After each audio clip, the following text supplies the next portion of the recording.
खूबसूरत, जलाली और कुदरत वाले नाम में आप सबकी सलामती हो। जी आप जोश में हैं? आज एक स्पेशल डे है। किसी को याद? एक पीछे से भी आवाज आए, mother day, mother's day, mother's day, माओ का दिन।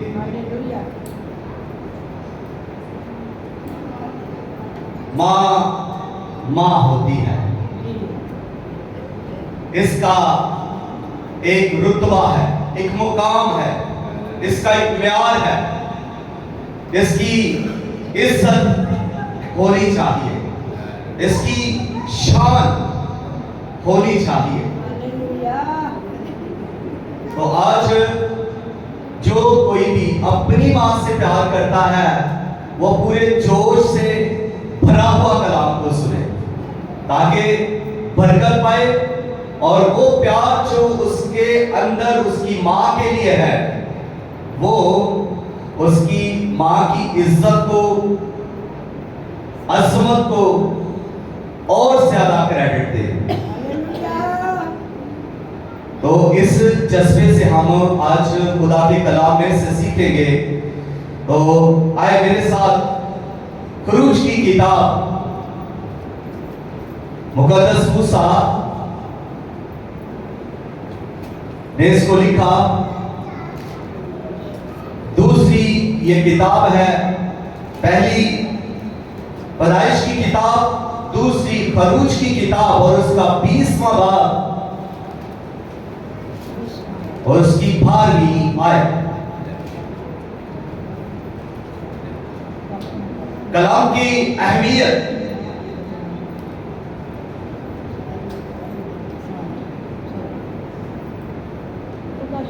जी तवज्जो कीजिएगा, जिनके पास बाइबल मुकद्दस नहीं है, जो साथ नहीं लेके आए, वो जरूर अपने कानून को खुदा के कलाम की तरफ लगाएं, ध्यान खुदा के कलाम की तरफ लगाएं। कलाम को सुना करो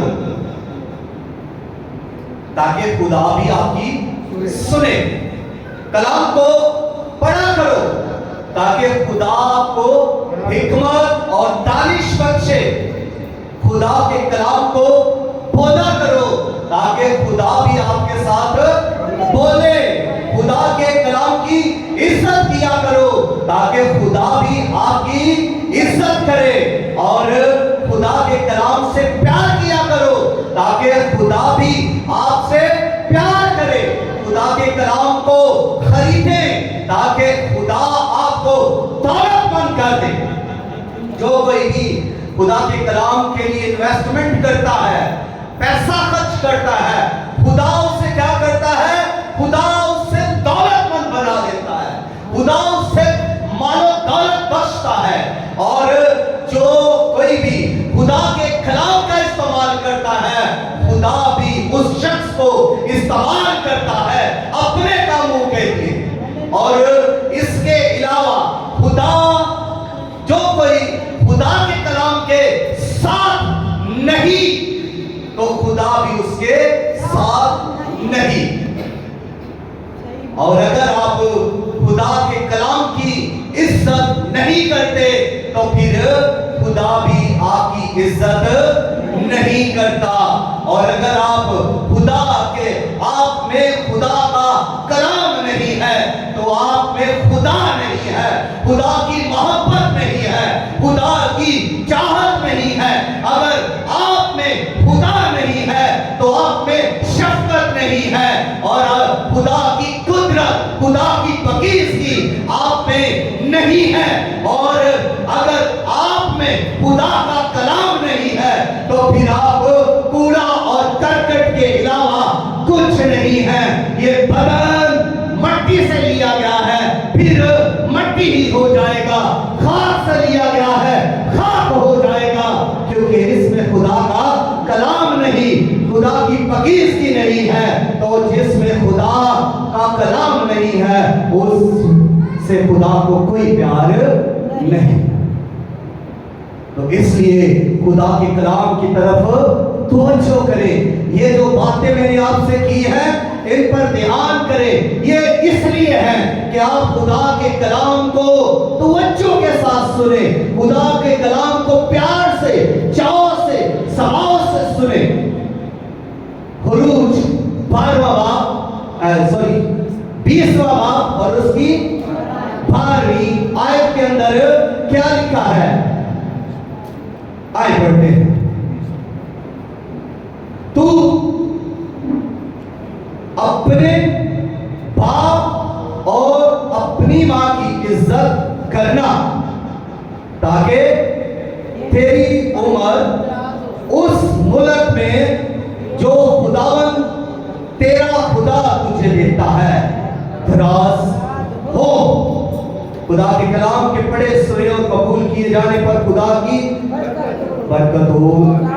जिस सब कहें आमीन आमीन। खुदा इज्जत चाहता है करें किसकी? माँ बाप की।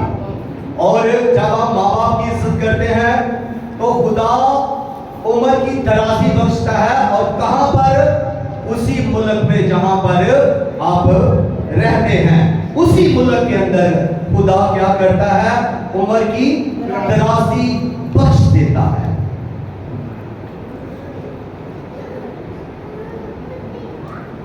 मां की शान या मदर्स डे के अनुमान से हम आज के कलाम को सुनेंगे। तो बाइबल मुकद्दस मां के तल्लुक से बात करती है।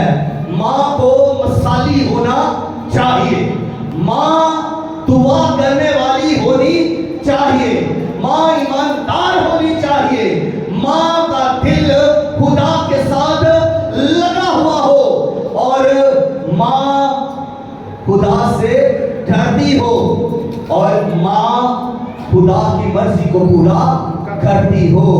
ऐसी मां जो खुदा की मर्जी को पूरा करती है, मुसाली मां है। ऐसी मां शान वाली मां है, ऐसी मां रुतबे वाली और असमत वाली मां है। और इसकी इज्जत होनी चाहिए, इसकी शान बढ़नी चाहिए। माएं तो माएं हैं, चाहे वो परिंदों की हो, चाहे वो दरिंदों की हो, चाहे वो जानदारों की हो, या वो किसी गैर मज़हब से हो, हिंदुइज्म से हो, सिखिज्म से हो, बुद्ध परस्त से हो, कहीं से भी हो, मां तो मां है। और खुदा की नजर में मां की एक शान है, खुदा का एक मुकाम, खुदा की नजर में मां का एक मुकाम और रुतबा और अज़मत है।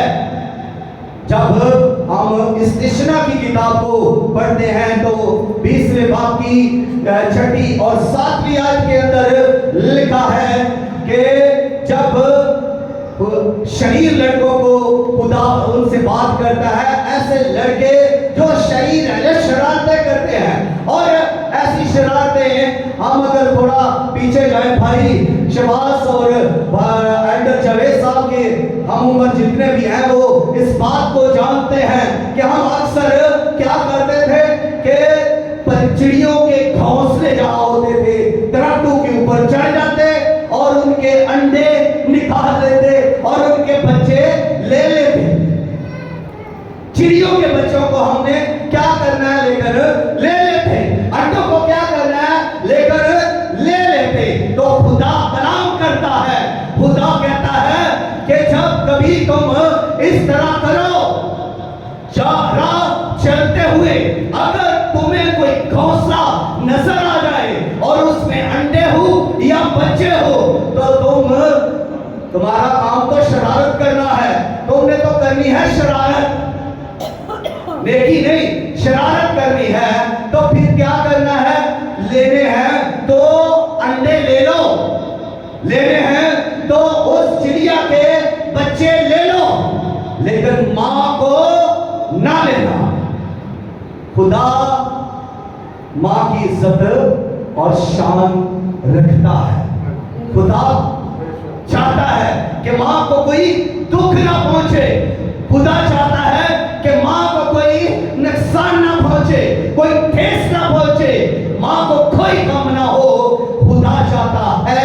और बच्चे लेने हैं तो ले लो, अंडे लेने हैं तो ले लो, लेकिन मां के दिल को ठेस नहीं लगनी चाहिए, मां के नुकसान नहीं होना चाहिए। ये तंबीह है। अगर से वो परिंदा की मिसाल खुदा दे रहा है, तो बात ये करना चाहता हूं, परिंदों की मां हो या दरिंदों की, मां किसी की भी हो, मां है। और खुदा खुदा मां की इज्जत करता है, और मां की खातिर खुदा बहुत कुछ छोड़ देता है, बहुत कुछ छोड़ देता है। तो इस बात को सीखते हुए आगे बढ़ेंगे। अगर अमसाल की किताब 20वां बाब और उसकी 20वीं आयत में पढ़े तो वहां लिखा है कि जो मां को कोसता है वो बेटा, जो मां को कोसता है वो बेटी, जो मां को कोसती है, मां की नाफरमानी करती है, मां को गालियां देती है, मां को बुरा भला कहती है, मां के खिलाफ चलती है, मां को इज्जत नहीं देती, मां को वकार नहीं देती, मां की शान में गुस्ताखी करती है, ऐसी नाफरमान बेटी या बेटा, उसके बारे में खुदा कहता है उसका चिराग बुझ जाएगा, उसकी जिंदगी के अंदर तरीकी आ जाएगी, वीरानी आ जाएगी। ऐसी नाफरमान औलाद की जिंदगी के अंदर तरीकी छा जाएगी, उनकी जिंदगी के अंदर नाकामी आ जाएगी, बदहाली आ जाएगी, और वो उनके अंदर ना खुशी होगी, वो खुशी को ढूंढेंगे, खुशी मिलेगी नहीं, वो कामयाबी को ढूंढेंगे, कामयाबी नहीं मिलेगी। क्यों? कि वो नाफरमान है अपनी मां के, अपने बाप के, मां नाफरमान है। और ऐसे लोग ठीक सरकश लोग हैं, वो मां की कदर नहीं जानते, वो मां की शान को नहीं जानते, तो वो नुकसान उठाते हैं और ऐसी जिंदगियां तारीक हैं, अंधेरे में रह रही हैं। तो आइए पैदाइश की किताब पहला बाब पहली आयत पर गौर कीजिए। यहां पर लिखा है कि खुदा ने इब्तिदा में जमीन और आसमान को पैदा किया, और जमीन वीरान और सुनसान थी, और गहराओं के ऊपर तारीकी थी, और पानी की सतह पर रूह चुंबश करती थी। और खुदा ने कहा रोशनी हो जा, सो रोशनी हो गई। जमीन वीरान और सुनसान, और खुदा की रूह क्या है? पानी की सतह पर झुंबश कर रही है, झुंबश कर रही है। खुदा की रूह, खुदा की रूह में ममता है, खुदा की रूह में मां जैसी क्वालिटी है। और ये जिस तरह मां अपने परों में बच्चों को छुपा लेती है, जिस तरह मां अपने बच्चों की हिफाजत करती है, जिस तरह मां अपने बच्चों को निखारती है, पालती है, पोसती है, परवरिश करती है, वैसे ही खुदा का रूह यहाँ पर मां का किरदार अदा कर रहा है। ये बाइबल मुकद्दस के अंदर पहला मुकाशवा है। मां के रिलेटेड हमें ये मुकाशवा मिल रहा है। और आप आज हैरान हो रहे हैं कि पादरी साहब आज ये रूह कुद्स को मां से तशबीह क्यों दे रहे हैं? क्योंकि खुदा भी मां का जज्बा रखता है, उसके रूह में भी खुदा जैसी कुदरत, खुदा जैसी ममता, खुदा जैसी मोहब्बत और खुदा जैसी मां जैसी परवरदिगारी है। यहाँ पर क्या है? जमीन वीरान और सुनसान है, वीरान भी है, सुनसान भी है, और तरीकी छाई हुई है। घेराव के ऊपर क्या है? अंधेरा है, दिलों के ऊपर अंधेरा है। ये बदल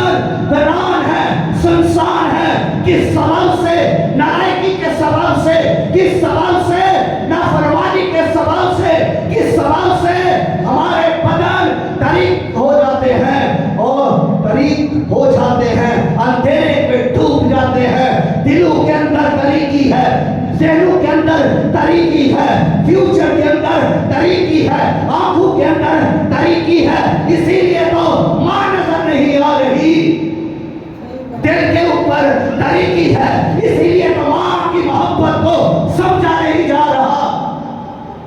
जहनों में तरीकी है, इसीलिए तो अकल नहीं है कि मां से किस तरह बात करनी है। इंसान, ये जो जमीन, वीरान और संसार है, ये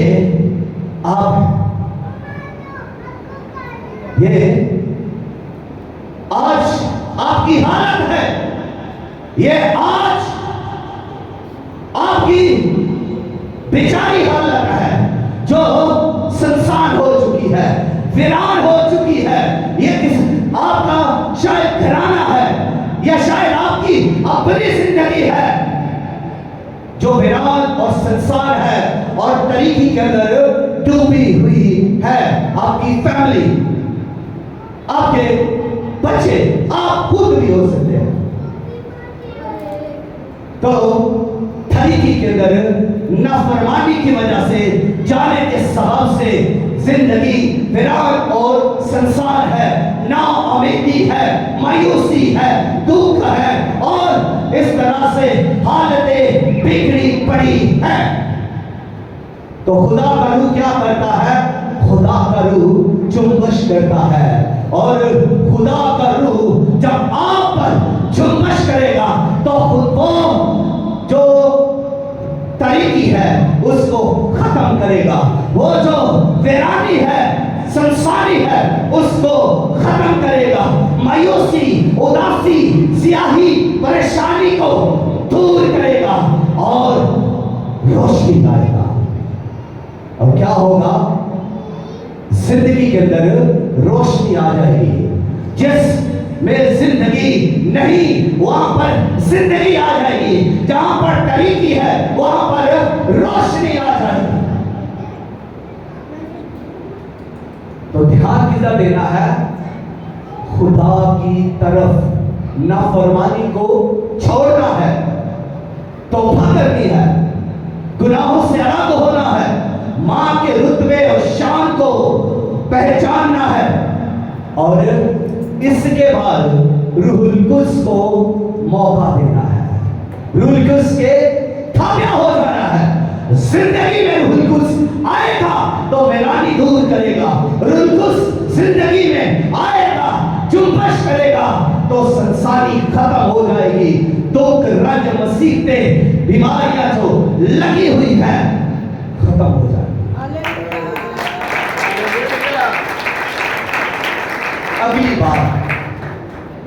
अगली बात मां का जो किरदार है उसको भी सीखते चाहिए। अगली बात, औलाद तो नाफरमान हो गए, वीरानी और संसानी, मायूसी, उदासी, नाकामी, बदहाली आ ही गई है, दुख औलाद उठा रही है, तो माँ बाप का भी फर्ज है। अब माँ क्या करेगी? पहली मिसाल जो मैं आपको देने वाला हूं वो मत्ती की अंजील में लिखी है, 15वें बाब के अंदर, जहां कनानी औरत यीशु मसीह के पास आती है। एक किरानी औरत सूर और शराब की सरहदों से निकली, यीशु मसीह के पास आई। ये औरत किरानी थी, ये औरत सूर ने फिकी की थी, ये औरत ऐसी औरत थी जो बुत परस्त थी, ऐसी औरत थी जो बुतों की परस्तश करती थी, जो मंदिरों में जाती थी, जो देवताओं की पूजा करती थी, जो देवियों की पूजा करती थी। ये ऐसी औरत है जो बुत परस्त मजहब से निकलकर यीशु मसीह के पास आई है। और यीशु मसीह के पास जब आई है तो देखिए, ये सिर्फ एक औरत ही नहीं, ये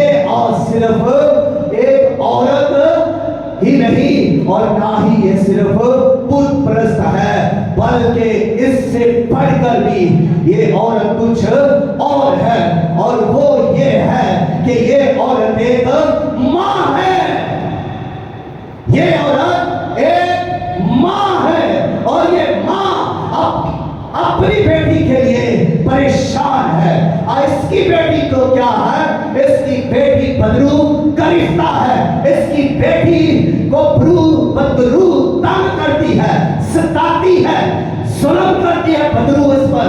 बदरू ने इसे जकड़ा हुआ है, बदरू ने इसकी बेटी को पकड़ा हुआ है, बदरू ने इसकी बेटी को अपनी गिरफ्त के अंदर लिया है, जिसकी वजह से इसकी बेटी बड़ी तकलीफ उठा रही है और इसको मां देख नहीं रही।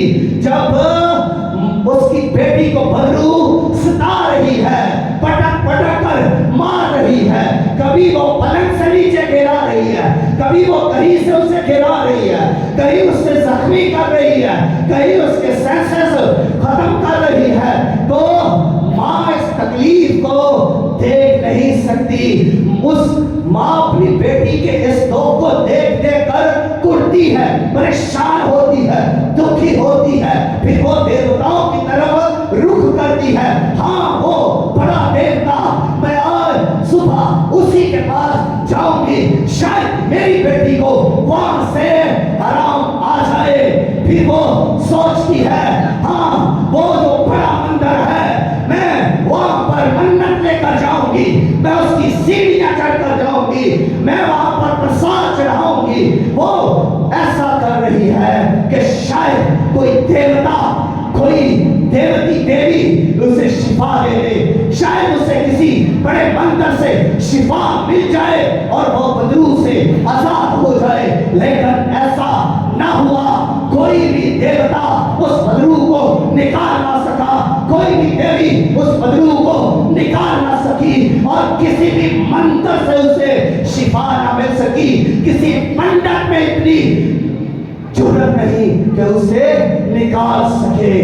बिल्लाकर वो यीशु मसीह के बारे में सुनती है, खुदावंद यीशु मसीह मलूके मुकद्दस आफ़ताबे सदाकत मज़ारे किबरिया मुक्ता इनवार आक़िबुल हाकिमीन मनज्जी और आलमीन जाओ जलाल में बेमिसाल कुदरत वाला बादशाह यीशु मसीह जो चलता है तो मौज से, जो बैठता है तो मौज से होते हैं, जो उसे कोई छूता है तो मौज से होते हैं, जो वो किसी को छू लेता है तो मौज से होते हैं। वो यीशु के बारे में सुनकर आई है कि यीशु मसीह बदरूहों को ज़बान से कह देता है, बदरूहें निकल जाती है, वो मुर्दों को जिंदा कर देता है, वो मफलूजों को उठा लेता है, वो कोड़ियों को पाक कर देता है और वो पांच मुर्दा को भी उठाता है। वो 38 वर्ष के बीमार से कहता है, उठ,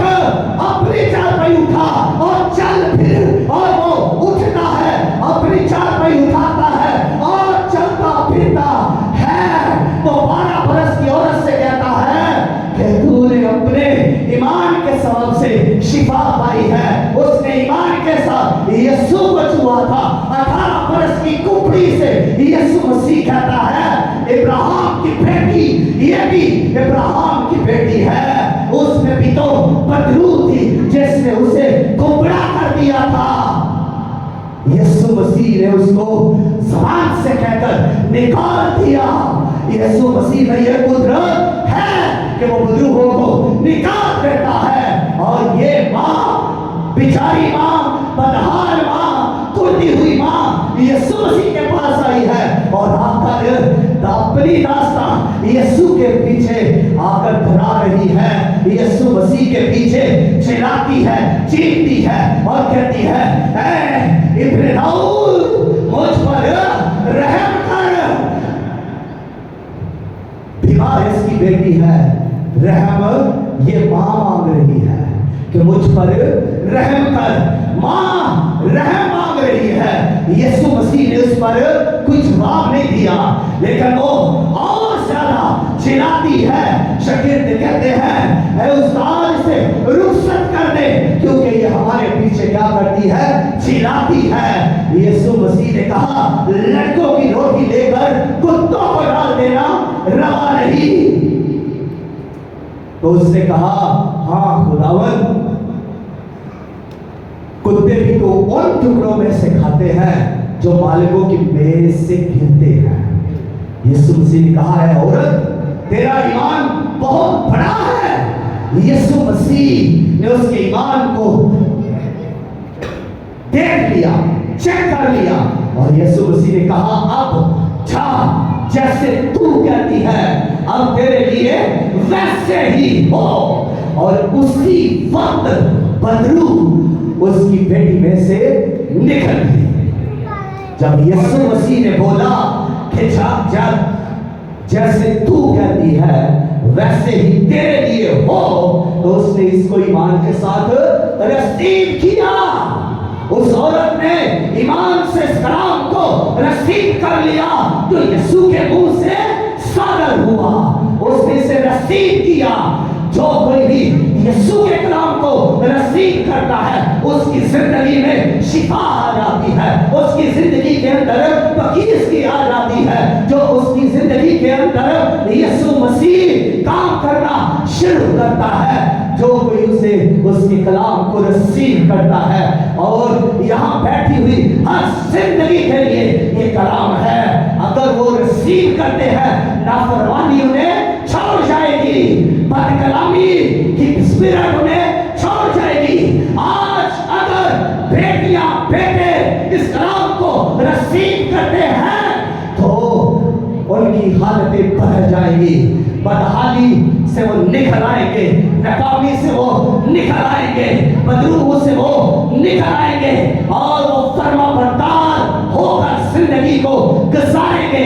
अगर आज आप इस कलाम को जो यीशु मसीह का कलाम है रसीद करते हैं और अपने गुनाहों का इकरार करते हैं, तो इसी कलाम के वसीला से आपकी जिंदगी के अंदर भलाई पैदा होगी।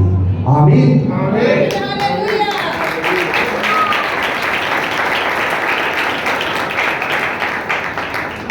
मां की वजह से उसकी बेटी, मां की वजह से उसकी बेटी बदरू से आजाद हो गई। एक और एग्जाम्पल, एक शख्स था, पढ़ा लिखा शख्स था, लेकिन शराबी, जानी, गुनाह में फंसा हुआ और गलीज कानून में फंसा हुआ था। और वो पढ़ा लिखा शख्स था, वो प्रोफेसर भी था, और इसके अलावा भी उसकी जिंदगी के अंदर कोई यीशु के लिए मोहब्बत नहीं थी, खुदा के लिए उसके पास कुछ नहीं था। वो गुनाह में जिंदगी बसर कर रहा था, लेकिन मां परेशान थी अपने बेटे के लिए कि उसका बेटा गुनाह के अंदर मरना चाहे, उसका बेटा इस ज़ना भरी जिंदगी में फना हो जाएगा। मां परेशान है, और मां जब परेशान है तो मां क्या कर रही है? मां दुआ कर रही है, मां आंसुओं के साथ दुआ कर रही है, मां रो रो कर दुआ कर रही है। और मां जब ये दुआ कर रही है तो फिर जो उस चर्च का बिशप था उसने कहा कि तेरा बेटा कभी भी जहन्नम में नहीं जा सकता। जो मां आंसू बहा बहा कर दुआ करती है, जो मां रो रो कर दुआ करती है, जो मां ताड़े मार मार कर दुआ करती है, जो मां चीखे मार मार कर दुआ करती है, उसकी बेटी जहन्नम में नहीं जा सकती, उसका बेटा जहन्नम में नहीं जा सकता। उसने कहा तेरा बेटा जहन्नम में नहीं जा सकता। उसकी दुआएं कभी रायगा नहीं जाएंगी, खुदा उसे बदलेगा। और ऐसा ही हुआ। और वो शख्स जैसे ही बड़ी बड़ी तकरीरें सुन रहा था तो उसने बाइबल मुकद्दस में से कुछ आयतें सुनी, और जैसे ही सुनी तो उसकी तवज्जो कलाम पर हुई, उसकी तवज्जो, उसका दिल कलाम पर लग गया और उसने उस पर सोचना शुरू किया। और जैसे ही उसने कलाम पर सोचना शुरू किया, कलाम ने उसकी जिंदगी में असर करना शुरू किया, कलाम ने उसकी जिंदगी में काम करना शुरू किया और उसके बाद वो बदल गया। उसके बाद उसने कभी शराब ना पी, उसके बाद उसने कभी ज़ना ना किया, उसने उसके बाद कोई गुनाह ना किया और वो खुदा की तरफ फिर गया, मुड़ गया। और फिर ऐसा हुआ कि वो एक चर्च का फादर बन गया।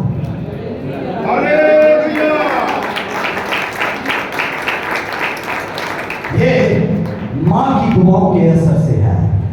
माँ को जरूरत है दुआ करने की, घुटने झुकाने की, दुआ करने की। जो माए अपने बच्चों के लिए पहले नहीं रोती, उन्हें फिर बाद में रोना पड़ता है। उन्हें बाद में रोना पड़ता है। क्यों? कि जब औलाद नाफरमान हो जाती है तो फिर माए रोती हैं, मेरी बेटी नाफरमान हो गई, मेरा बेटा नाफरमान हो गया। माए फिर कुर्ती हैं, सिसकती हैं, रोती हैं। फिर पादरी साहब दुआ करिए। जब माँ ने उसकी परवरिश की तो माँ को खबर नहीं थी। जब उसे पैंट लेकर दे रही है, मेरी बेटी पैंट पहनकर चर्च जाएगी, मेरी बेटी साड़ी लगाकर फंक्शन में जाएगी, मेरी बेटी ऐसा जबरदस्त सूट पहनेगी कि सब उसे देखेंगे। और माँ की ख्वाहिश है कि लोग उसे देखें, तो लोगों ने तो देखना है। उस वक्त माँ का ध्यान कहाँ है? माँ की अकल कहाँ है? उस वक्त माँ को तमीज सिखानी चाहिए बेटी को कि बेटी ये ड्रेस तुझे सूट नहीं करता, तू यीशु की बेटी है, तू खुदा की बेटी है, तू पाक बेटी है, तू चील पड़ने वाली बेटी है, तुझे पाक होना चाहिए, तेरे बालों का स्टाइल ऐसे नहीं होना चाहिए, तुझे बाल खोलकर चर्च में नहीं आना चाहिए, तुझे इस तरह के कपड़े पहनकर चर्च में नहीं आना चाहिए। सिखाना चाहिए। जब औलाद बिगड़ जाती है फिर माएं रोती है, बाप रोते हैं, हमारी तो सुनता नहीं। जब आप उनको स्मार्टफोन लेकर देते हैं तब आपकी अकल कहां होती है? आपको नहीं पता कि वो इसका इस्तेमाल करेंगे। स्मार्टफोन का इस्तेमाल बच्चे जब करेंगे तो क्या वो उसका इस्तेमाल करेंगे? किसी को नहीं पता। नहीं पता तो मेरे पास आए, मैं आपको सिखाऊंगा कि वो क्या देख रहे हैं। सबको पता है लेकिन अनजान बने बैठे हैं। अपनी औलाद को आप खुद खराब कर रहे हैं। फिर ये काफी नहीं है कि एक माँ को साल के बाद एक कली दे दी तो कहा हैप्पी मदर डे माँ जी, बड़ी मोहब्बत आई है आज। साल के बाद एक कली ली, तेरी माँ को मोहब्बत है ये। सारा साल नाफरमानी, माँ के आगे बोलना, गालियां देना, रोटी माँ खुद पका रही है, बेटी जवान टीवी देख रही है। ये क्या है? ये नाफरमानी है। ये मसीही बेटियों के काम नहीं। अगर आप भी नहीं समझेंगे तो कब समझेंगे? बेटियां बेटे तबाही के थाने पर खड़े हैं। जंग लगी हुई थी ना, तो बॉर्डर पे जो फौज खड़ी थी वो कहां क्या कर रही थी? कहां पर खड़ी थी? वो मौत के सामने, दुश्मन के सामने खड़ी थी ये फौज। न जाने कौन किस वक्त किस घड़ी कौन सी गोली उनके सीने में उतर जाए और वो मर जाए। आपको नहीं पता कि किस वक्त किस घड़ी आपकी बेटी या आपका बेटा पढ़ाई करते करते मर जाएगा। कोई समझ नहीं। समझे इस बात को कि आपकी बेटियां उस राह पर चल रही हैं जहां मौत है। आपके बेटे उस राह पर चल रहे हैं जहां मौत है। अरे बेटियों बेटों की तो अलग एक तरफ बात करें, यहाँ तो माँ भी बिगड़ी है, यहाँ तो बाप भी बिगड़े हैं। टिकटॉक से बाहर नहीं आते, यूट्यूब फेसबुक 3-3 बजे जा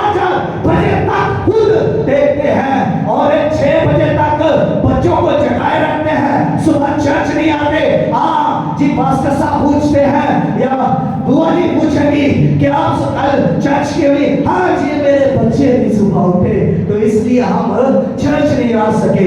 बच्चों को टाइम पर सिखाएं, टाइम पर उठेंगे, टाइम पर आप चर्च पर आएंगे। लाडले लोगों, मौत आपका इंतजार कर रही है, इब्लीस आपके सर पर खड़ा है। जिस वक्त आप गलती करेंगे पकड़े जाएंगे। क्या आपको नहीं पता आपका दुश्मन आपकी ताक में है? और बाइबल में यह फरमा दिया गया है कि इब्लीस शेर बब्बर की तरह दौड़ता फिरता है कि किसको चीरे फाड़े। नहीं पता? बाइबल को पढ़े, नहीं पता। मैंने कुछ बताने की कोशिश की है। इब्लीस आपको फाड़ने की कोशिश में है। आप गलती करेंगे, नाफरमानी करेंगे, सरकशी करेंगे, खुदा से जरा दूर होंगे, इब्लीस दबोच लेगा, उसके पंजे आपको चीर देंगे, ले जाएगा आपको मौत की खाइयों के अंदर, जहां रोना और दांत पीसना होगा। वहां कोई सुख नहीं होगा। वो देगा वहां पर आपको, क्या वो देगा आपको स्मार्टफोन? वहां पर वहां कोई स्मार्टफोन नहीं होगा। आपको इस लज्जत से भी महरूम रह जाएंगे वहां पर। तो ये करैक्टर माओ का है कि अपने बच्चों की परवरिश करें। आप उठकर खाना बनाती हैं, कपड़े लेकर उनको देती हैं, सब कुछ उनके लिए किया जाता है, लेकिन उनकी ये बातें जो उनके अंदर है, ये किसने उनको सिखाई? बाइबल के बारे में किसने उसको तालीम देनी है? ये बेसिक तालीम पेरेंट्स की है। बेसिक तालीम आपने तो सारा बोझ संडे स्कूल पर डाल दिया है, आपने तो सारा बोझ पास्टर पर डाल दिया है, लेकिन आप संडे के संडे आते हैं, 6 दिन आप क्या करते हैं? आपके बच्चे क्या करते हैं? आप तो संडे के संडे 2 घंटे आते हैं, 1 घंटा संडे स्कूल को मिलता है, 1 घंटा आप यहां होते हैं। तो बच्चे कितनी तालीम सीखेंगे? क्या सीखेंगे? बच्चे 24 घंटे आपके पास होते हैं, आपने सिखाना है। माओ का ये करैक्टर है कि बच्चों को सिखाएं। जो मां का करैक्टर है वही बेटे का करैक्टर है, जो पेरेंट्स का बाप का करैक्टर है वही बेटे का करैक्टर है। तो मां बच्चे बेटी या बेटा कहां से सीखेगा? अगर मां दुआ करने वाली है तो बेटी भी दुआ करने वाली है। अगर मां कलाम पढ़ने वाली है तो बेटी भी कलाम पढ़ने वाली है। अगर बेटी मां खुदा से डरने वाली है तो बेटी भी, बेटा भी खुदा से डरने वाला है। और अगर मां मिसाली है तो बेटी भी मिसाली होगी, और अगर मां रूहानी है तो बेटी भी रूहानी होगी। रूहानी माएं रूहानी औलाद पैदा करती हैं, और रूहानी माएं वो है जो खुदा बाप की मर्जी को पूरा करती है। अगर आप माएं खुदा बाप की मर्जी को पूरा कर रही है तो फिर तो रखें कि आपकी बेटी या आपका बेटा भी खुदा बाप की मर्जी को पूरा करेगा। फिर वो अपनी मर्जियां नहीं करेगा, बाप की मर्जी को पूरा करेगा। आमीन। इस बात को सीख लिया। हमें बच्चों पर तवज्जो देने की जरूरत है। आज जिस भाई ने पाकिस्तान के अंदर नाम मसीहियों का सरबलंद किया है, उस भाई के लिए जरा लोगों ने काम किया।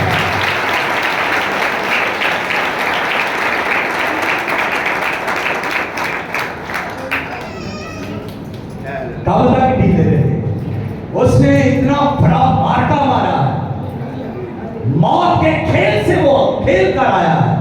निकल कर आया है और उसने कौम का नाम बुलंद कर दिया है। कौम को क्रेडिट है एक बेटे की वजह से। आज हमारे अंदर जो शादमानी है ये उसी की वजह से है। अब मैं इसे आगे बढ़ूं, सिर्फ उसी की वजह से नहीं, उसकी माँ की वजह से है, उसकी बहनों की वजह से है, उसके भाइयों की वजह से है, उसकी फैमिली की वजह से है। उस फैमिली के बारे में जानिए। उसकी बहनें और उसके दूसरे भाई भी पढ़े लिखे हैं और कोई मतलब के टीचिंग के शोबे में है, कोई और इसी तरह के शोबों के अंदर है, पढ़े लिखे लोग हैं, पढ़ी लिखी फैमिली है। तो ये माँ का क्रेडिट है। माँ ने बाप ने मेहनत की, उन्हें सिखाया पढ़ाया और इस काबिल बनाया, उनके अंदर वफादारी भर दी। जो माँ वफादार है, जो बाप वफादार है, उसकी बेटी और बेटा भी वफादार है। वो आपसे भी, माँ बाप से भी वफादारी करेगा, वो बाप से भी, खुदा बाप से भी वफादारी करेगा। वो इस सरजमीन से, इस मुल्क से जहां हम रहते हैं, उससे भी वफादारी करेगा। और इस भाई ने, कामरान बशीर ने ये साबित कर दिया कि वो मसीही माँ का बेटा है, वो रूहानी माँ का बेटा है जो खुदा बाप की मर्जी को पूरा करती है। Hallelujah, hallelujah, hallelujah, hallelujah, hallelujah. आवाज़ें गूंजनी चाहिए, सदाएं गूंजनी चाहिए। Hallelujah, hallelujah.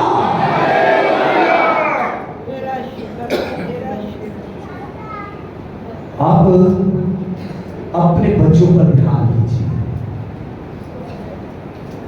तालीम की तरफ, उनके करैक्टर की तरफ तवज्जो कीजिएगा।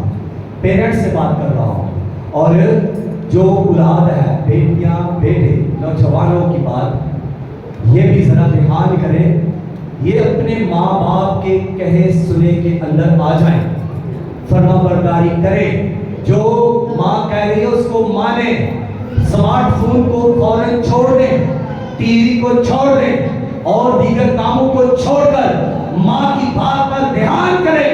बाप क्या कह रहा है, माँ क्या कह रही है, उनकी नसीहत पर कान धरें। आप जिंदगी में कामयाब हो जाएंगे।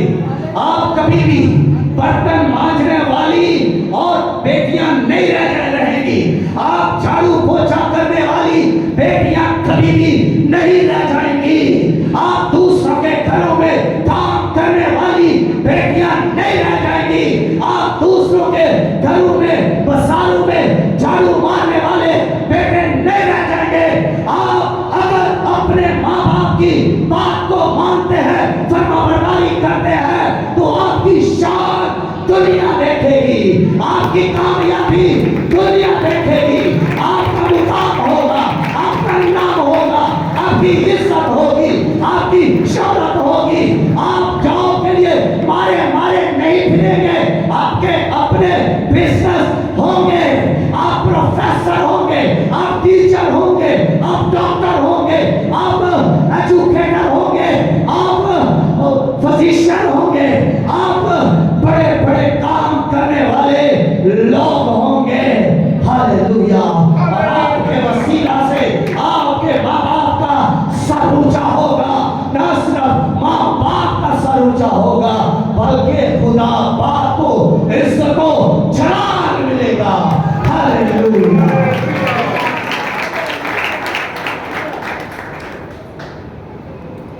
खुदावंद इस कलाम के वसीला से आपको कसरत के साथ बरकत दे। आमीन।